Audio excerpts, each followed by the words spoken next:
Marketing your business while going through a pivot can be a very challenging space to be as an entrepreneur and business owner. Emotionally, spiritually, get the tissues ready sort of moment. And today I'm really excited to have a wonderful, wonderful panel of guests to talk about how they marketed their businesses through a pivot. This is our first roundtable discussion here on the podcast as an example of our own pivot. We are really bringing in more voices and adding more flavor to our conversation. So I'm excited to bring this new show format to you. Let's get into it. Before we get into it, this episode is sponsored by Riverside, which is the all-in-one podcasting tool we now use for our show. And y'all, they feel super luxurious. Riverside is the all-in-one podcasting and video platform that gives you studio quality recordings right inside your browser. And y'all, it's super intuitive and easy to use. Once your recording is done, you'll be able to automatically download separate audio and video tracks and edit it all within a few clicks. It's really very easy. So head over to Riverside and you'll get 15% off. That's 15% off using my code DREA, D-R-E-A, at checkout. But y'all, it's free to get started. So click the link in the show notes and get started today. All right. So today on the show, I have Jamar Diggs, Diane Mayor, and Diann Wingert on the show. And I am so excited to talk to each of them about their pivots. But we're going to give a little background about their pivot and where they are now, whether they're beginning, middle, and end of it all. And I want to kick things off with Diann Wingert. Diann, tell us, give us a little background about you. What are you pivoting from and where are you in your pivot? Well, I am in the midst of it. I'd say I'm in the messy middle. It definitely feels that way on all the levels. And for the last several years, I have been marketing exclusively to female solopreneurs who are struggling to hit their stride in business because they're unclear about their positioning, packaging, and pricing. So where I'm headed is branding that is not focused on either gender or business type, but on the reasons behind the struggle, which I'm calling ADHD-ish, because most creative and entrepreneurial people, in my experience, have these traits, whether they have a diagnosis or not. And I am moving away from labels of all kinds, gender and diagnostic. And this seems super significant as someone with a therapy background, right? How do you feel about moving away from the kind of box of the terms that therapy has, being a practitioner has given you towards this more flowy language? It started in 2015 when I was running a successful private psychotherapy practice. And I realized, and I'd like to say it was one dramatic pivotal moment, but it was over a series of conversations with my then clients where I realized I have outgrown my role here. I was a wonderful therapist, and I know that there are times in life where a therapist is absolutely what you need. I do not consider therapists and coaches to be equivalents. However, I was at a point where I wanted to move conversations from talking about problems and pain to talking about purpose and potential. So it was time for me to grow into a new role. And I had so many questions, and I still have so many questions. Why would you give all that up to become a coach? I mean, anyone can be a coach. And while that's valid, there's also a lot more freedom in coaching because as a therapist, you really have to conform to the norms of what your license requires. Your license is not portable. We moved out of the state. My license couldn't go with me. And I realized that that freedom was a good thing. And my clients still benefit from all of my therapist training and background. It's not like I put that to rest. I just choose not to diagnose or treat people. I choose to partner with, mentor, and serve them instead. But I'm still helping. Oh, that's beautiful. I love that. And I'm excited to dive more into that into this episode. I'm going to move over to Jamar now, Jamar Diggs. I so relate to your pivot because I know you as the YouTube guy, but now you're so much more than that. So talk to us about your background, what you're pivoting from, and where are you now? Yeah. So I've had so many pivots in the past few years, but I came from a YouTube marketing agency, right? So like I was helping people with that.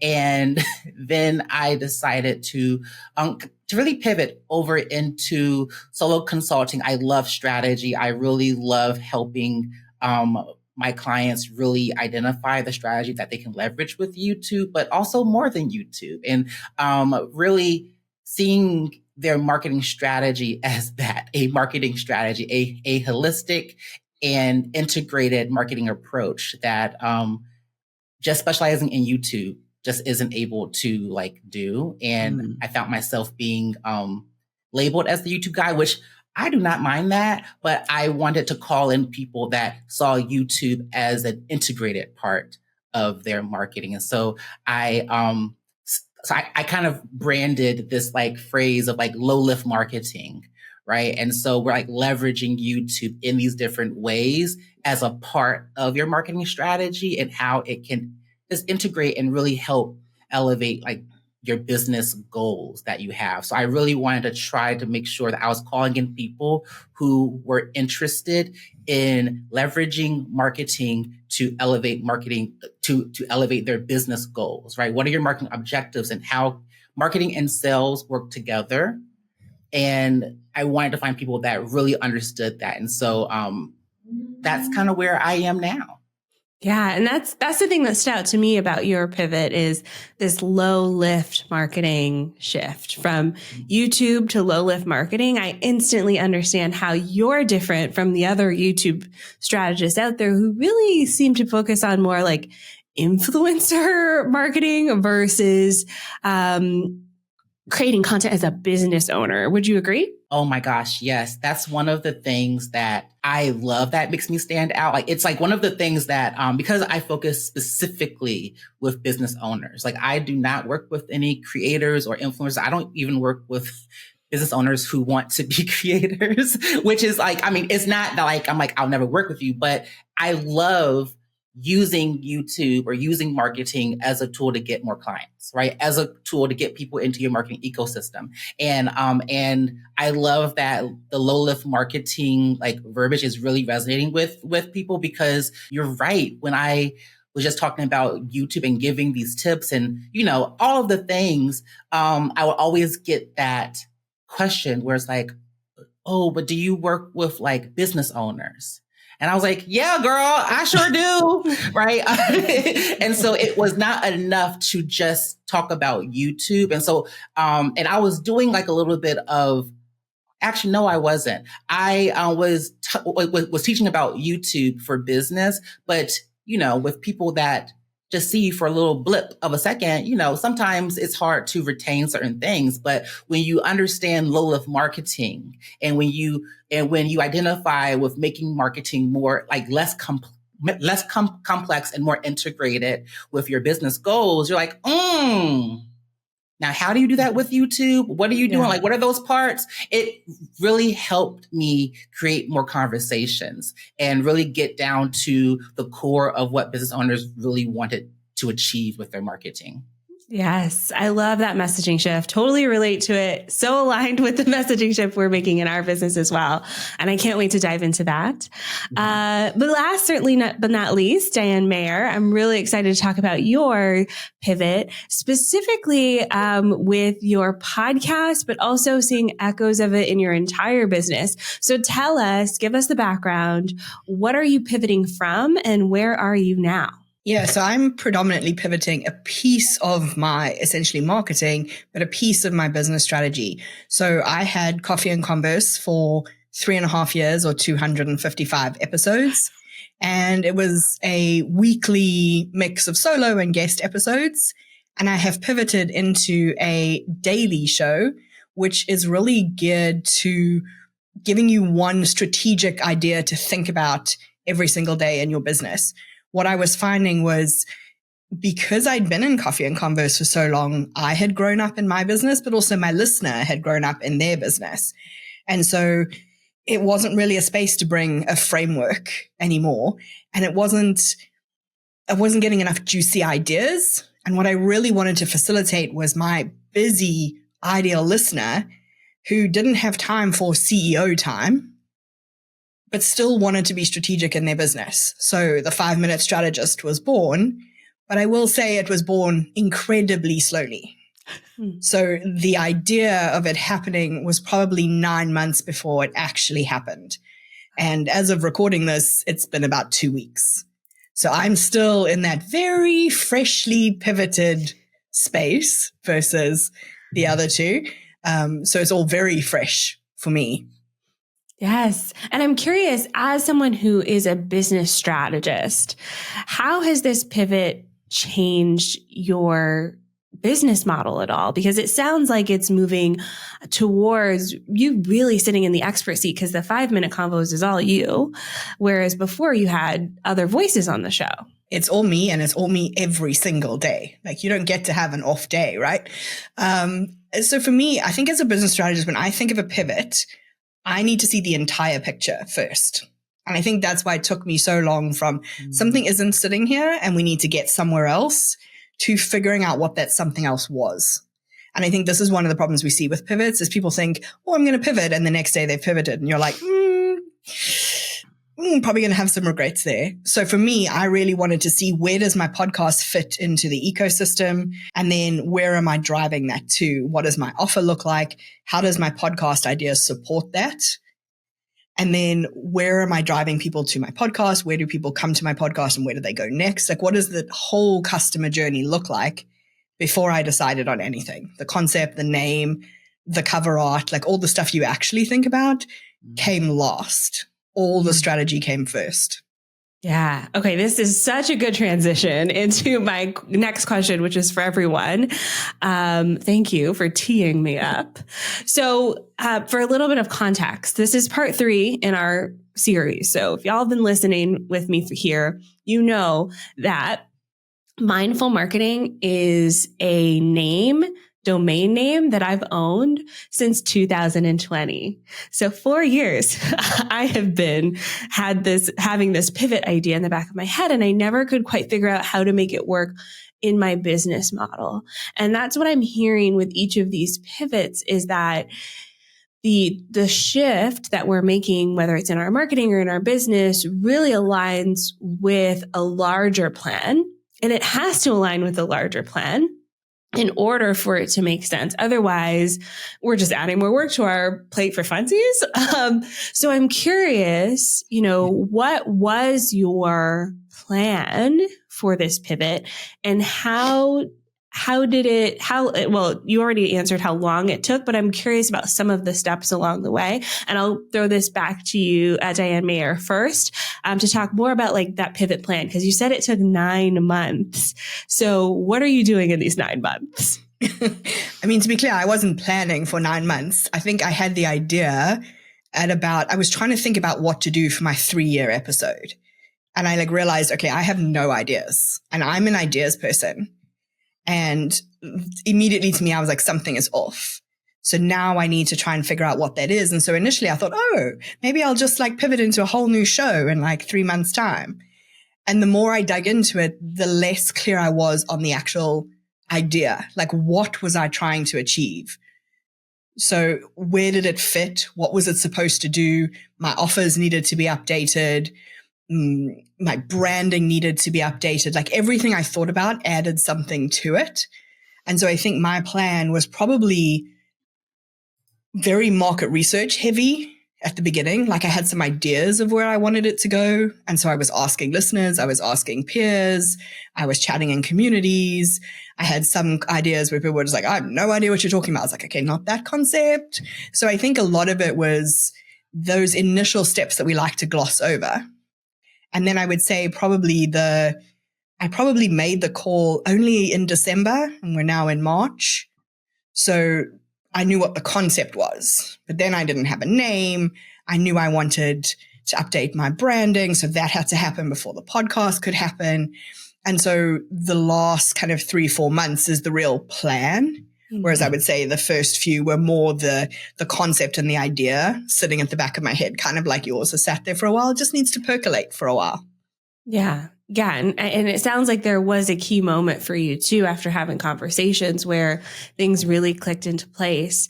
Diann Wingert, was there a key moment for you in your planning process where as you're going through and you're thinking about, okay, here are the next steps, or even just conceptualizing the moment, was there a key moment for you where you're like, now I feel like I'm going in the right direction? The most important thing I decided about this pivot, because I have pivoted many, many times in business and in life, was that I was not going to rush myself and that I was going to make decisions through a combination of information and intuition. Because usually, historically, I'm a quick decider and a quick actor, but not always with desirable results. So this time I thought I'm going to put the word out to people in my community. I engaged with my email list. I put the word out through the podcast. I engaged with even a couple of the people on this call in other formats. And I just kept removing what had become clear that I didn't want. I think it was like a process of elimination rather than this is it. I would love that. That's so much more sexy and exciting and brag-worthy. But for me, it was more like, no, that's not it. And that's not it. And I almost think of it like a big gift bag with lots and lots and lots of tissue in it. And then the prize is at the bottom. And I just kept pulling out tissue. Nope.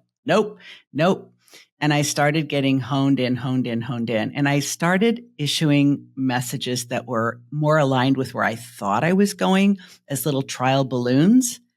And those seemed to be ones that I had people in my audience saying, was this for me? Like, were you thinking of me when you said this, when you recorded this, when you released this? And I'm like, we're getting warmer. But it's been a process of iteration. It would have been so great to have, like, I woke up one morning and there it was, my future, just waiting for me to step onto the path. No, that's not my case. And it doesn't sound like it is for most people. No, and I think it's important to talk about that because we want it to be. We so desperately want to just wake up one morning and go, aha, I found it. But it often is a lot of, I love what you said about figuring out what it isn't. You know, we're figuring out what, like, nope, that's not it. That's not it. And I think that is a process that a lot of us go through. And I'm curious, Jamar, if you found this with the agency. So as someone who runs an agency, anytime someone's like, yeah, I closed the agency to focus on consulting, I'm like, oh, that sounds amazing. Because the agency is a lot of work. Like, I love my job. I love what I do. And also, I spend more time managing people than strategizing. Mm-hmm. So if you don't like managing people, don't start an agency because that's what you'll spend your days doing. And so I totally relate to that. And I'm curious about your pivot plan. What was it like to move from agency to consulting? And then now I believe you have a membership all about low lift marketing. Mm-hmm. So what was the plan and the timeline as you went through those changes? Yeah. So it all started, I want to say in August. So let's just think back about 6 or 7 months ago. Right. Because that's when I started making these small changes. At that time, I already kind of told myself, I am not taking on any more management clients. The girls that are here can stay. You know what I'm saying? I'll do it. It's cool. I like them. They like me. Why give them up? You know what I'm saying? Like, if they're good, I'm good. And I didn't. And so the ones that left are gone. I ended up just kind of focusing more in my, my expertise, my frameworks, right? So I really wanted to figure out what is the messaging that I need to have, right? Because, and I've done all of this discovery, like I've made these offers, like it's so funny because the pivot, I made it feel like it was like this huge thing that I needed to change everything and that things are going to be different. I'm going to be calling in, I don't know, these higher quality clients or whatever, as if my clients that came in were not quality, which is like not true. They were great, right? And but I did all of this, right? I did all of this changing to where now I realized that really it was just the agency, like how you said, I didn't want to really manage people. I wanted to probably have an assistant that was self-sufficient and myself, and I can just keep on being the talent, keep on being the strategist. You know what I'm saying? I love being that partner for people. It's just so great. And so what I had realized was that I wanted to get back to that quickly. And so I was thinking, I want to expand my impact. I wanted to create a way that I can get people introduced into like my world a lot more easier. Whether they stay for a month or 6 months or whatever, I was like, well, let's do this membership. I've had all of this collection of things, which is why I love every experience that I've had with the agency, because I have all of these like processes and all of this stuff. Now, I was a process queen, honey. So it wasn't like things were just burning down and I didn't have things. So I was like, you know what? I bet business owners would love this stuff that I had in this agency. And so I kind of just like, I made, I had a template shop already, and I just created this membership as like a resource for someone to just get introduced into my ecosystem. And to this day, I still have like YouTube intensives and done for you YouTube strategies, which I love, right? And I've just been focusing up on those. And so this whole time I was thinking that it had to be something big and something crazy, like changing, right? And I had those things and nobody wanted them. Or maybe it was not that no one wanted them. Maybe it just didn't align because I was trying to overcompensate for my change, right? When really it was just the messaging tweak, right? It was just that tweaking messaging, right? I had the things that my clients wanted. It was just, how do I get the right people at the level that I want, like that saw marketing at the way that I saw marketing. Yeah. And so that was like kind of like my plan essentially was to keep the clients that are like happy, good, keep things going, right? Like if I can do it like by myself, which I can, I have the systems and processes and stuff like that, I can. But as I was moving forward and I was like working on my frameworks with other consultants to get things out of my head and onto paper, doing my website rebrand and my branding rebrand, right? I did all these things because I needed to fit. I felt like I needed to, my messaging and the look of my brand, I wanted to elevate it because that was important to me. For most people, it all depends on what motivates you, what makes you feel good to actually give your 100% to this new version of your business. And for me, it was, I've always been the person to where I love client-led decisions. Or like, I wanted people to feel like they have everything that they need to know about working with me on my website.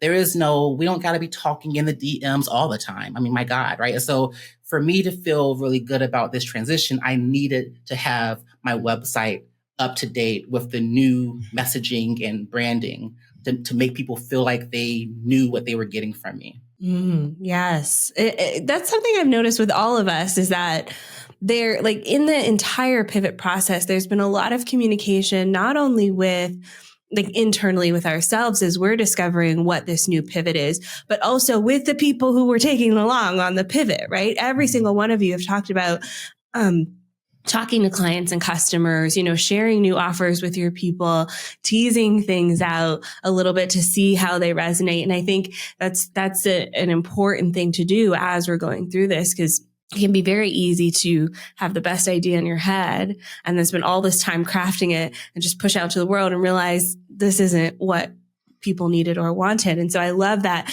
with each of the plans, with each of the moments that we're pivoting, there has been communication with our community along the way. So we're going to take a quick break. When we get back, I want to talk about the challenges, lessons learned, and wins that we've had in our pivots. We'll get into that when we get back. It's our birthday.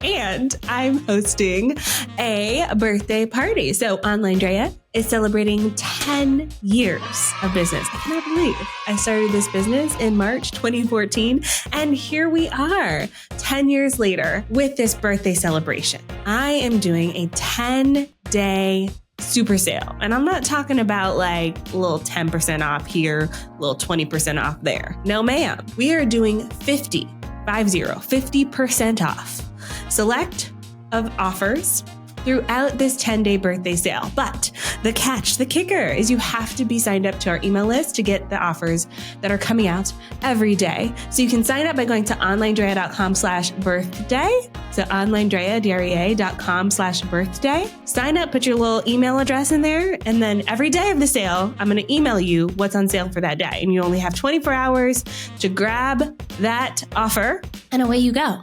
Away you go. So if you're ready to celebrate our birthday with us, come to our Fab Fiesta and let's have fun. Let's have a party. I'll see you there. Okay, we're back. Let's talk about some of the challenges and lessons learned in this pivoting process because, oh boy, am I learning lessons. One that I'm currently learning is that, for some reason, recording podcast episodes when you're 9 months pregnant is challenging. Who knew? Who knew? And so this is a lesson learned, but similar to Diane Mayor is that I had episode 300 plotted out. It just so happens that episode 300 is also like a week and a half after I have a baby. So with this pivot, I decided to put it on episode 300. Couple months ago when I was in the glowy second trimester where you have all the energy. And now that I'm here, I'm like, oh, this is tough. This is really tough. And I'm so excited to be on the other side of this. So I'm curious about some of the challenges or lessons learned that you've had as you've gone through your pivot where you can look back and go, if I could do that again differently, I would. So let's go to Diane Mayor first. You're just on the other side, 2 weeks into this new podcast. What have you learned? Well, I think it's still teaching me the same lesson. So I think for me, the biggest challenge that I had through this whole process was patience. I am the kind of person who, I have an idea and I want to implement it and I want to see if it works and I'm super excited about it. And there have been, when you can see the whole strategy, you can see how many moving pieces need to happen and which domino needs to fall and hit the next domino and the next domino before you can think about what will I call my show or what does my cover art look like or which photo shall I use? There's so much more that has to go. And I'm finding even coming out the other side of it, I am like, ooh, these are the 20 ways I can repurpose an episode. And I have to be like, you've transitioned into a daily show. Step 1, produce a daily show for a month. Step 2, add the next thing, right? So really that allowing myself some grace and that it doesn't all have to be done by next Monday. There isn't a tick, this is complete kind of moment. And I think my probably biggest lesson along the way was there comes a point where you have to stop asking other people's opinions. Right? So you start off with all this market research and you get a lot of feedback and you're asking people what they think about the graphic and what they think about the colors and what they think about the concept and 50-50, 50-50, 50-50, right? So you don't actually get any input other than none of your options are terrible.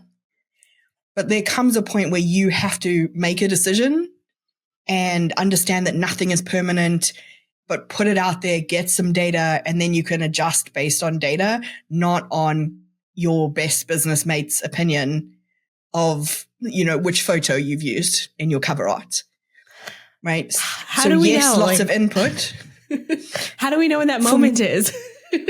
For me, it was when I got irritated that somebody was giving me feedback. I felt like I had moved past that decision and then people were still giving me input in it. And you just kind of have to go, thank you so much, moving swiftly along, or say, this is the one I've chosen. I'm not seeking input right now. I said to a few people, they were like, oh, what's the final one? And cover art is very subjective. And I sent it to a few people and I said, this is the final version. Thanks for your support. I don't need any input. I just put it out there, not in a rude way or anything, but I didn't want to hear, oh, if you tweak this letter or if you change this color, because you can input yourself into a state of not getting anything done. Mm-hmm. So I think those were my two, is allowing myself some grace and then knowing when I had made a decision and stopping asking for further input. Yes, I so relate to this because I just recently had this and I didn't realize it was the irritation underneath it all that I was like, oh no, I've already decided. Thank you very much. You've put that into a new perspective for me. Look, here I am learning as well in the middle of my pivot. So I want to go to Jamar next. When you think about the challenges you've had through this pivot, what has come up? What lessons have you learned along the way? Yeah, so I want to also just piggyback and say, I too am not open to unsolicited feedback. If I say this is the thing, baby, that does not mean for you to give more feedback. That window has closed. Sorry. Okay. But we're about to be non-friends if you tell me anything different other than right? You love it. Oh my gosh. But no, one of my lessons, the biggest lesson, is that, and I've always had this, this issue or this challenge in any, iteration of my business is that I tend to not trust myself. Right. Which is so crazy. Like, you know, like people see me on the internet and they're like, oh my God, Jamar, you're so fun and vibey and whatever. But girl, back, you know, behind the scenes, I'm over here asking everybody, what should I do? What should I do? What do you think about this? What do you think about that? Oh my God, I'm dying. And felt this pivot because I was so like unsure, not unsure about the pivot, but you know, what should my next step be? What should, you know, and I think my lesson was, girl, don't nobody know what the hell they are doing. Like, stop asking these goddamn people sorry, girl. Stop asking these people, what you should do. You know, everybody is going to have an opinion, but that doesn't mean that you have to move forward with that. Right. And so during the beginning of this pivot, I heard like from like, you know, even like valued friends like that, I like really do trust that want nothing but the best for me. Right. But at the end of the day, I have to feel good about which offer I put out. And do I really think this offer is the thing that is going to set me up for success? And so I had like these offers. I was like, what is this thing that I said that I would sell? This is stupid. Why would I have this thing? It was so funny because like, I had this whole plan. And if you don't mind me sharing like what my little plan was, it was like, I was going to have like, people come in to this one offer. They do a, I don't know, some kind of, strategy thing with me. And then, after that, they get put into this secondary little mastermind group thing where they can, and I'm like, girl, how am I going to get people to get to that when I just open up a membership? I'm trying to get people to do the membership. What is this? What is happening? Right. And it was like stuff that I talked through on, you know, I literally hired people who, to help me with this. And they, you know, they helped me. It felt good in the moment, but then I was like, Jamar, let's be like for real. And so so at the end of the day, I hired these people and then I was like, no, listen to myself. What do I really want? And that was the best decision I had ever made because, if I had kept it the way that it was, I would have been broke, evicted out of my damn apartment, honey. Like I was like, what is going on? The sales are not coming. I said, F this, we are changing this up. And ever since I changed it to like this very simple, whatever people call it, alpha ladder, value ladder, whatever, I have been getting inquiries, people working with me. Like it's great over here. I love it. You know, at the end of the day, I knew what the transformation was or what it needed to be. If I would just listen to my people, and listen to people as I'm having these sales conversations with them and then change off of that, you know, I was set up for success. I didn't really need to listen to these people. Or if you're like me, where you have to like fail first to learn, you know, maybe you did, right? And that was my lesson. Like, I was like, oh my gosh, I am actually really good at what I do. I'm really good at thinking at like what my business needs to best get the results that I want, to make the money that I want, to have the freedom that I really want. And my lesson was like, believe in yourself, even when you're pivoting, even when you don't really know what the next 30 days is going to be, you will figure it out because you are the only person who has all of the data. You are the only person who knows who you're selling to the most, right? Even if you want to have a more elevated audience, that audience comes from somewhere. That audience comes from all the work that you've put in, right? You have the data. No one else is going to come in and be able to tell you what you should do and it be 100% right. Yep. You're going to always have to tweak it. So you either pay someone to tweak it or, honey, you got the answers all in you yourself. Another check for intuition. I mean, Diane Mayor, you said that at some point you have to stop listening to other people. Jamar, that's what I'm hearing from you too. Like even hiring the experts, the strategists, they can only work with so much information. And I'm going to guess, Diann Wingert, since yours is information and intuition, I'm going to guess your lessons learned along the way have something to do with that. But I would love to hear more about, what are the bumps that you ran into and are still running into because you're currently pivoting. Yes.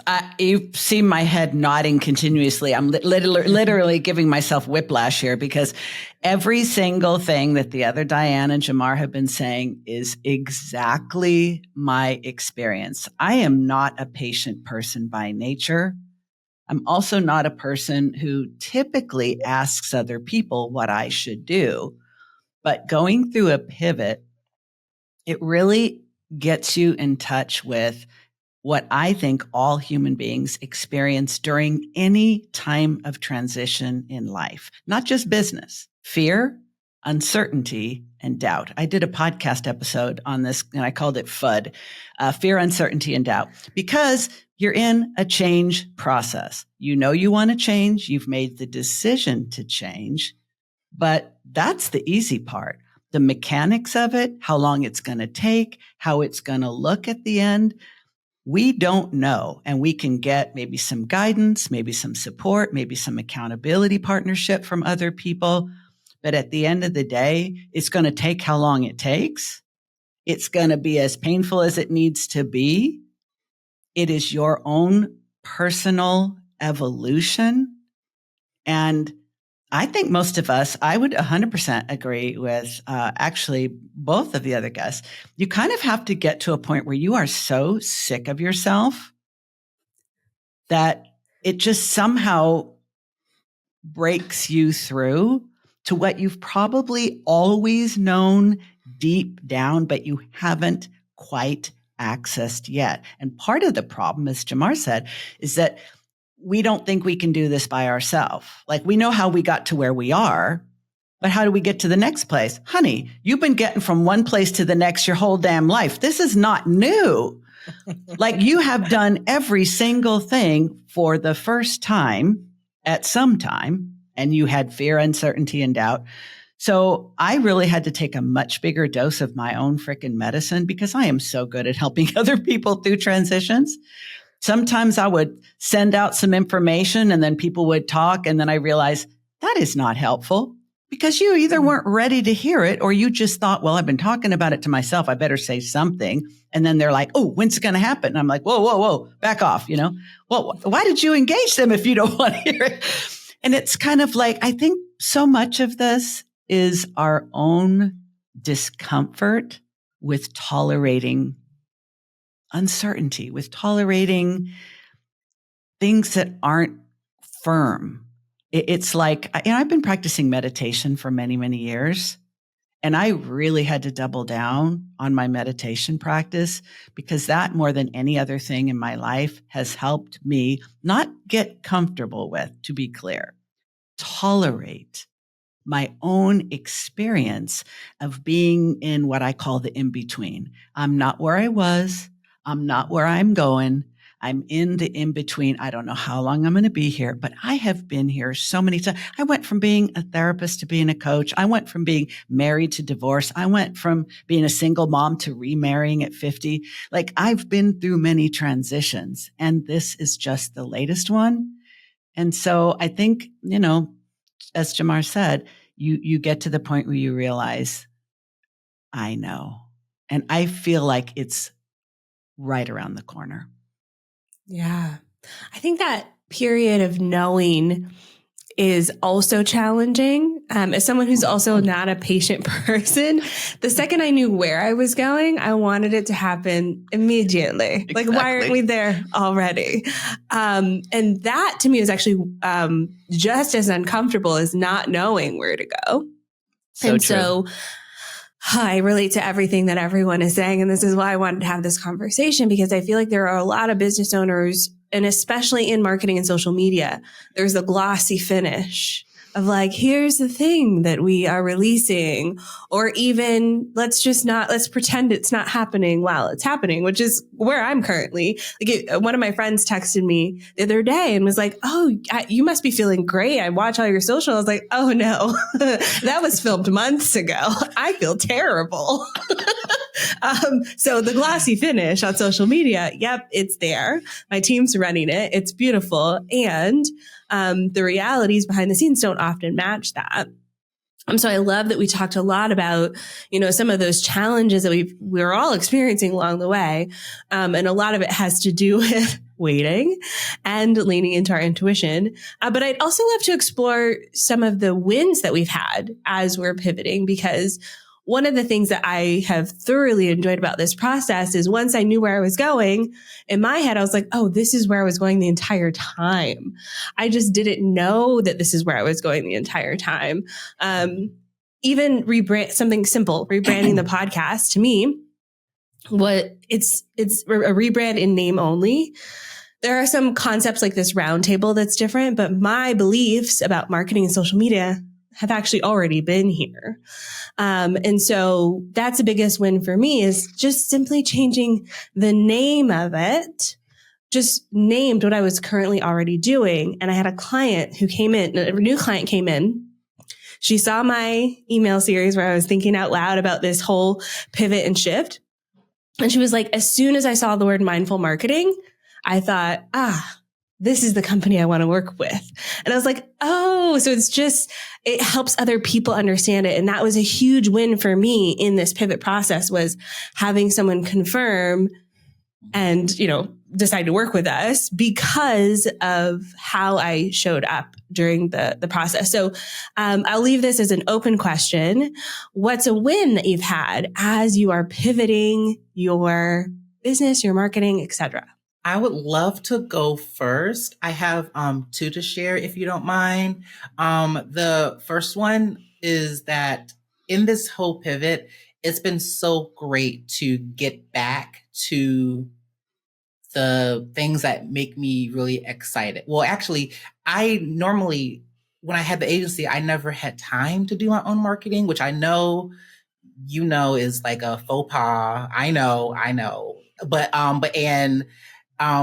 now that I have kind of released that, and I have so much I have room to do strategy for my own business, and it really lights me up inside to where I get excited to film my YouTube videos. Now, I just have so many ideas. I'm like, oh my gosh, what else can I do? And so I have a more excitement to serve my community, because I am leaning into this pivot that is so much more aligned to what I really want for myself and my business and my impact. And because I have been doing that, going into the second win is that just recently I've been able to sign a Fortune 500 company to work with.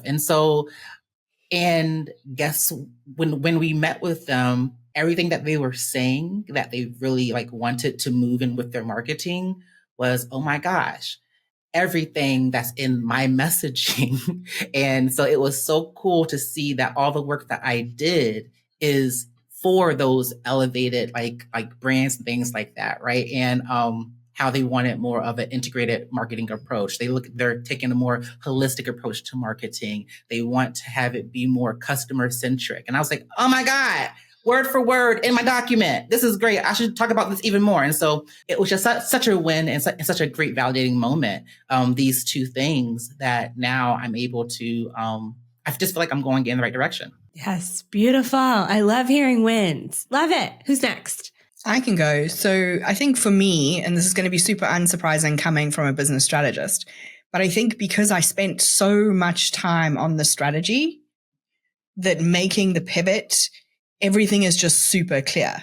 Not just for the thing that I pivoted, because I didn't pivot my business. I just pivoted a piece of my business. And that has made my customer journey clear, my delivery journey clear. I know exactly what each element of my business is bringing to the table.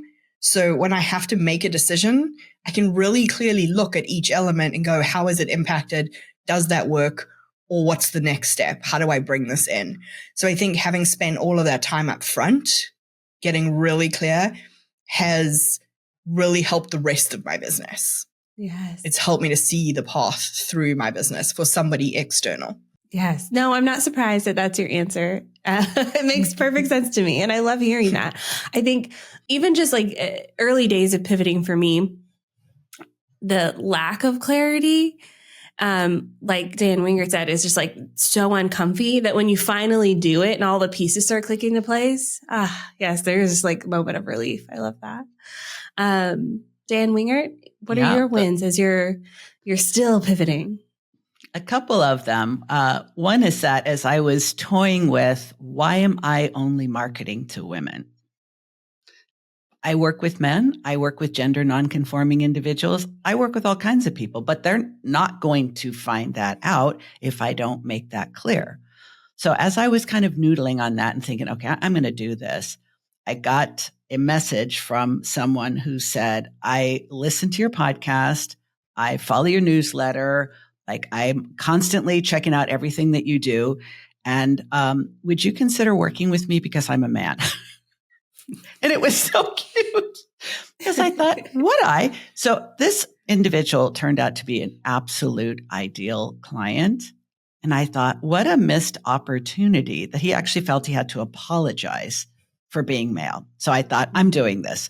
So it was the clarity that came from that. And actually, in looking back over my history, some of my very best clients have always been men. But it was a confirmation. And the other one, which I think is an even bigger one, I was interacting in another community and talking about the pivot and talking about where I've been and where I'm going, and with a lot of clarity around the things that I have figured out. And someone in that community said, I went to your website. It is not aligned with what you're talking about now. And I would love for us to have a discovery call about you and I working together. I'm a rebranding strategist and graphic designer. I met with this person, totally fell in love, and we start the first week of April. And I've never worked with a professional to design my website or my branding before. I've always just kind of figured it out myself. So I'm going to get a professional rebrand, and I'm sure a delightful collaboration out of the process. That's beautiful. I love that. I've been thinking a lot about gendered language in marketing. I think that needs to be a whole nother podcast, because while my marketing is definitely has a lot of feminine elements, I've struggled with the assumption of the gender of the folks that I work with. And it's like, I mean, as far as like the list of qualifications of my ideal clients, gender is not even on the list for me, but there is this assumption in how we work with people, and even some of the groups that we're in. It's definitely an interesting conversation that is probably another podcast episode. But I love this clarity for you on both who you're working with and finding someone to collaborate with you, it just feels magical, right? Mm-hmm. Love that. So as we move into this next phase, I would love for all of you we'll go around the room, share how people can connect with you, and give us one little kernel of an idea of what the future holds for you and your business. Let's start with Diane Mayor. Tell us where people can connect with you and what the future holds for your business. So I am on all the socials at Diane Mayor. It's Mayor, so I'm pretty easy to find, unusual spelling. Obviously, the place I would love you to go is to the 5 Minute Strategist. Have a listen to the new podcast. I'm open to feedback, suggestions, ideas. Tell me what you liked. And if you really love it and want to leave me reviews, we can be BFFs. I think for me, with the pivot, the next phase is trying to work out how I can do something collaborative with it. 5 minutes doesn't lend itself to a guest interview, but as people who know me know, I've always got like an unusual idea up my sleeve. So I think that will probably be phase 2, but I'm forcing myself to think about that from a May, June kind of timeline to allow myself that patience to let all the other pieces click into place first. Beautiful. Love it. We'll put the podcast in the show notes. Y'all go check it out. See what that future looks like. Jamar, over to you. Where can people connect with you and what's next for you in your business? Yeah. So you can find me at Jamar Diggs on everywhere, Threads, YouTube, Instagram, every place that you can find me, you will not regret it. It's just, look, I'm just telling you, you'll come from the podcast and you'll just stay for the vibes. Okay. But what's next for me? I honestly, being on the other side of this pivot, I think I don't do a good enough job at living in the success, and so I know your question was like, what's next? What are you doing now? I'm like, girl, I am enjoying this moment. You know what I'm saying? I'm like, girl, can I just enjoy this moment first? Oh my God. No, I'm kidding. But like, yeah, I really want to just keep this going and keep on repeating. Yes. That's really a goal of mine because my goal is to be here for a long time and good time. You know what I'm saying? And so my goal is, just keeping it going, keeping it staying, making these tweaks to making sure that I am giving the best product possible. The messaging is good. Well, really, the messaging is already good. It's really just positioning, right? So focusing up on my positioning even more with like larger brands while still like helping my small business clients as well. So that's really what my goal is, just maintaining and repeating the success that I've been able to get.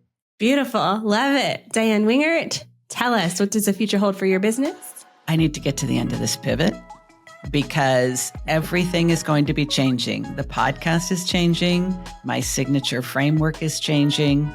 My offers are changing. Like I'm working my way all the way through the business. So I need to get all the way to the end of it. And I have no doubt that I will. I'm literally doing one thing at a time and making a lot of progress on that. And as for where people can find me, I would love it if you would check out the Driven Woman Entrepreneur podcast, because even though its name and show art will be changing, it'll still be me. Yes, definitely check out the podcast. I'll put the links to everything we talked about today in our show notes. You can find those at OnlineDrea.com/300. Episode 300. This is part 3. Thank you so much for listening to this roundtable discussion and hanging out with us today. Stay tuned. We've got more awesome things coming down the pipeline for the podcast. I'll see you in the next episode. Bye.